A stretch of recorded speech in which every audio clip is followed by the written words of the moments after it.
Kita kembali akan menghubungi rekan kami, ada Windy Wellington yang ada di Taman Sari, Jakarta Barat. Windy, ada informasi terkini apa dari sana? Ya, sekarang ini saya berada tepat di depan tempat kejadian perkara di mana dua korban telah disekap selama sebulan lebih.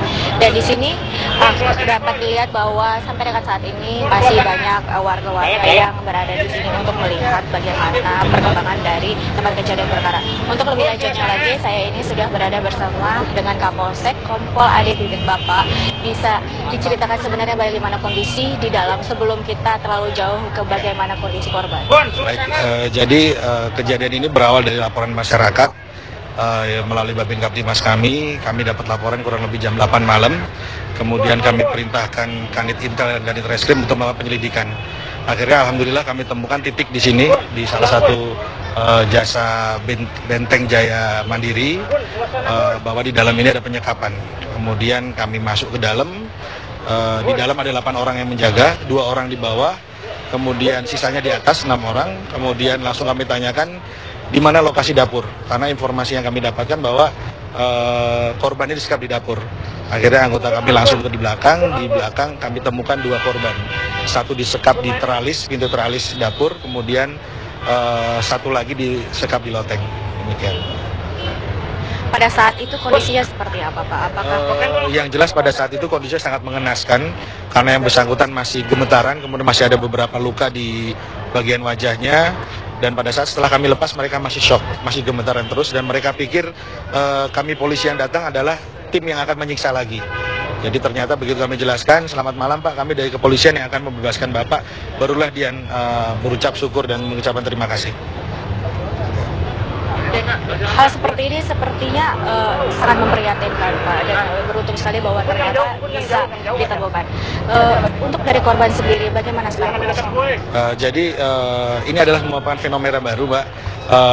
Jasa security ataupun premanisme yang dikemas dalam jasa security. Tentunya hal ini akan merupakan masukan bagi kita untuk ke depan mengawasi badan usaha security yang ada di Taman Sari ini. Baik, Pak. Sebelumnya, sebelum kita melihat bagaimana kondisi di dalam, saya ingin sedikit mengetahui yang sudah diperoleh lagi, bisa dijelaskan kembali barang buktinya, Pak? Jadi barang bukti yang berhasil kita amankan ada 1 senjata api, kemudian 2 softgun, kemudian 6 senjata tajam beserta 23 butir peluru tajam. Boleh Pak kita sedikit melihat bagaimana kondisi di dalam? Ya, pemirsa, di sini adalah salah satu tempat kejadian perkara di mana memang korban gitu ya, ada 2 korban yang menjadi korban penyekapan. Dan dapat dilihat bahwa jika saya masuk ke dalam, suasana memang di sini agak sedikit pengap begitu ya. Untuk boleh Bapak kita berbicara sedikit dan kondisinya memang sangat prihatinkan. Ya, betul.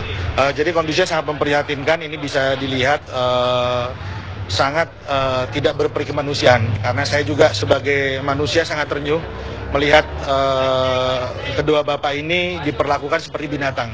Karena yang satu di borgol di teralis, yang satu di borgol di loteng. Dimana di loteng itu yang jelas kalau malam kedinginan dan kalau siang kepanasan. Udah pernah dingin ya, siang malam panas. Jadi sekaligus saya ingin mewawancari bagaimana kondisinya, Pak. Ini sebulan lebih begitu ya, Pak. Di sini itu bagaimana? Seperti saya hanya di lantai bawah ini terasa pengap. Bagaimana dengan di atas?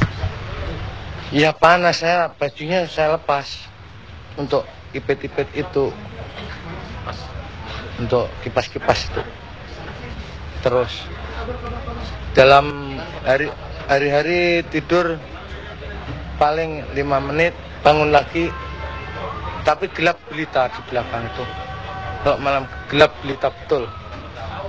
Jadi nggak tahu bulan, nggak tahu rasanya, ya nggak enak.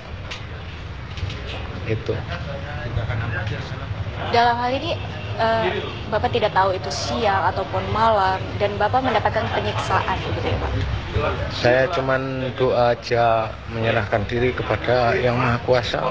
Karena saya waktu itu udah pikiran, Pak polisi nggak mungkin tahu gitu, siapapun nggak mungkin tahu kalau saya karena seluruh karyawan baik perempuan maupun laki-laki itu biasa gitu menghadapi ini. Artinya ini nggak mungkin ini merupakan hal yang pertama, menurut saya begitu. Karena satpam perempuan maupun laki-laki, perempuan lah, itu Seperti biasa ya. aku dihantami aja nggak ada rasa apa iba apa nggak sama sekali. Apa ngambilnya air nggak sama sekali. Pak, sekarang sudah ditemukan oleh pihak kepolisian, sudah bisa bebas. Mungkin sekarang bisa menyebutkan apa yang ada di otak Bapak? Yang di otak saya sekarang sudah lega sekali lah. Istilahnya saya hidup nyawa kedua. Jadi saya mungkin akan hidup lebih hati-hati, lebih disiplin, lebih banyak menggunakan waktu untuk keluarga. Rupanya tanpa putus komunikasi, tanpa sebab, hanya dalam waktu yang singkat itu sangat terasa sekali penderita aja. Jadi nanti saya akan lebih banyak untuk anak, sama istri lah. Demikian. Terima kasih Bapak-Bapak sekalian sudah memberikan pernyataannya di acara Kabar Petang kali ini.